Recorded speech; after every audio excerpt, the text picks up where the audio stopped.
Welcome back, everyone. Ready for another deep dive into the Faroe Islands? Always ready. Great. This time, we're focusing on a roundup of recent news, sports, culture, oh, and even a glimpse of the Faroes' weather, a little bit of everything. Sounds like a good mix. So let's jump right into the news. One of the biggest stories lately has been about the Faroe Islands economy, particularly the fish export numbers. Right, and according to VP.fo, the value of fish exports actually went down this year by almost 1 billion kroner. A billion. Wow, that's a pretty big drop. What's the total export value looking like now? Well, for the period between October 2023 and September 2024, it's down to 11.9 billion kroner. Hmm, that's definitely something to keep an eye on. What about imports? Any changes there? Yeah, imports also decreased, but not as much as exports, down by 833 million kroner. The total import value sits at 10.7 billion kroner for the same period. Okay, so a bit of a downturn on both sides. What else is happening in the news? Anything in the political sphere? Oh, absolutely. Things have been pretty interesting there. For one, there's a dispute in Oyndarfjörður over the election results. It's gotten serious enough that there's even a police report filed. Wow, an election dispute that involves the police. That's not something you hear about every day. Definitely not. There's also been a lot of talk about public institutions and whether they might be skipping those public tender regulations. That's always a sensitive topic. And then, in Sandoy, the new mayors are suggesting something pretty big, merging municipalities to make things run more efficiently. Merging municipalities. That's a bold move. I bet there are a lot of different opinions on that. So you bet. Now, on a more positive note, the Free Choice Organization, they're the ones advocating for abortion rights. Well, they won an award. The Danish Planbørnefondens Pigepris 2024 prize. That's fantastic. It's always great to see Faroe's organizations getting that kind of recognition. What else is going on politically? Oh, there are also these discussions about possibly changing how votes are counted in elections. So yeah, lots happening in politics.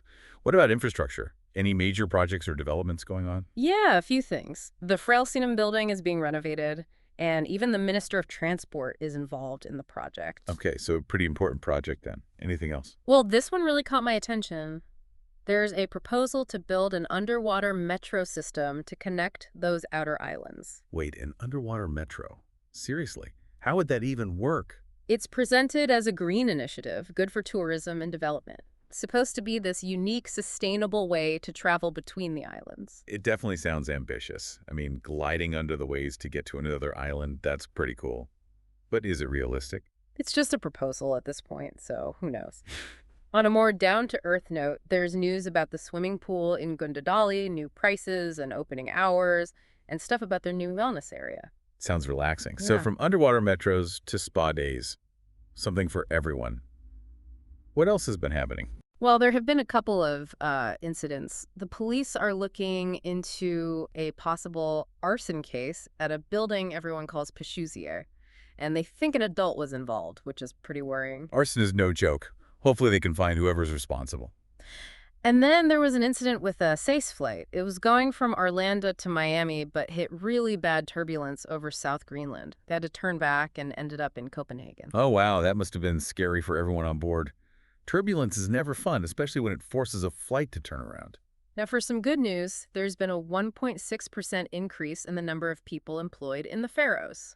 The total reached 29,950 employed just in October. That's a positive sign for the economy for sure. Absolutely. And then there's this strange story about an insurance claim for a car. They said the damage was from a brown bear. A brown bear in the Faroe Islands? That doesn't sound right. Yeah, well, when they looked at the video footage, they weren't so sure about the bear anymore. So maybe someone tried to stage a bear attack for the insurance money. That's what they're looking into, yeah. And to wrap up the news, we have Hans-Peter Jurus. He won 12,500 killers in the Havstevun fish tag lottery. Well, congratulations to Hans Peter. That's a nice win. Okay, so we've covered a lot of ground with the news. Now let's move on to sports. What's been happening in the world of Faroes athletics? Yeah, seems like they might have gotten a little creative with their claim. A bit too creative. Okay, so besides Phantom Bears, what's happening in the world of Faroe sports? You mentioned the national football team's win. Right. They beat Armenia 1-0 in the Nations League. That's a big win. What was the key to their victory? They had a really strong defense, that's what people are saying. Makes sense. So what's next for them? Well, they have a match coming up against North Macedonia, and there's already talk about possible changes to the lineup. Ooh, lineup changes, do tell. It's all speculation right now, but some analysts think the coach might try a different formation, maybe something more offensive. So instead of that strong defense we saw against Armenia, they might go on the attack against North Macedonia. That's one theory. And there's also talk of bringing in some younger players, give them a chance to shine. I always love seeing new talent emerge. It's exciting to watch that next generation of Faroe's footballers step up. Now, you mentioned something about a national sheep show earlier. That piqued my curiosity. What exactly happens at a sheep show? Oh, the National Sheep Show. It's a pretty big deal here. It's all about celebrating that strong agricultural heritage the Faroe Islands have. So breeders from all over the islands come together to, like, show off their best sheep. Exactly. They compete in all sorts of categories, vying for those top honors. So it's like a beauty pageant for sheep. Huh, in a way, yeah. But they're not just looking at how pretty the sheep are. They're judging them on things like their build, their health, even their temperament. Wow, I had no idea sheep judging was so involved. What do the winners get? Bragging rights, for sure. And, some pretty prestigious prizes. It's a big deal in the Faroes farming community. That's so interesting. It's great to see how these unique traditions are kept alive in the Faroe Islands. Speaking of cultural events, what about that Icelandic film you mentioned? What can you tell us about it? It's called Echo, and it's a drama. It explores themes of isolation and loss and that whole search for a connection in the modern world. Pretty deep stuff. Those are some heavy themes, but definitely relatable no matter where you are in the world. What are people saying about it? It's gotten really good reviews, especially for the cinematography and the acting. They say it really makes you think and feel things deeply. Sounds like it's worth checking out. Yeah. And what about that Romeo and Juliet play? What makes this production special? This one's really interesting because they've incorporated traditional Faroese music and dance into it. Oh, wow, that's such a cool idea. A classic play with a Faroese twist. I bet it adds a whole new dimension to the story. Exactly. The director wanted to tap into those universal themes Shakespeare explores, but also showcase the beauty of Faroese culture. It's been in the works for 3 years. 3 years. That's a lot of dedication. They must be really excited to finally premiere it. For sure. And there are a couple more cultural events worth mentioning. The Wind and Brass Music Days just happened in Nesvik.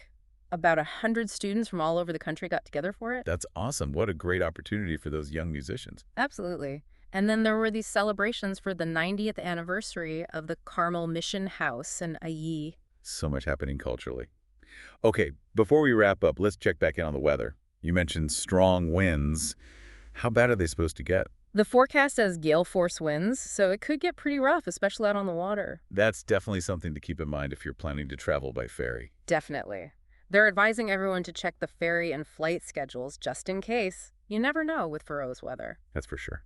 Now, earlier you mentioned you had something you wanted our listeners to think about, something about the news. I did. It has to do with that drop in fish export values we were talking about. Okay, I'm all ears. I think it really shows how closely tied the Faroe Islands are to what's happening in the global economy. What do you mean? Well, things happening all over the world, like economic slowdowns or even just changes in what people want to buy, can directly affect what happens in the Faroes. Those lower fish exports, that might be a sign of those bigger global trends at play. That's a really good point. It makes you realize that even though the Faroe Islands are geographically isolated, they're still very much a part of that larger world. Exactly. And maybe this idea of an underwater metro, crazy as it sounds, maybe it represents that spirit of finding new solutions, that adaptability the islands need to have. That's an interesting way to look at it. It makes you wonder about the future of the Faroe Islands, what their place in the world will be. Yeah. Really makes you think. Well, I think we've covered just about everything for this week's roundup. A lot going on in the Faroes. Never a dull moment. It's amazing how much is packed into these islands, and we've just scratched the surface, really. There's so much to explore in the Faroe Islands, from the history and culture to that incredible natural beauty. Definitely. So we encourage everyone to keep digging, keep learning, and maybe even plan a visit to experience the Faroe Islands firsthand. You never know what you might discover. Exactly. Until next time, keep up with those headlines and keep diving deep into all things Faroe Islands.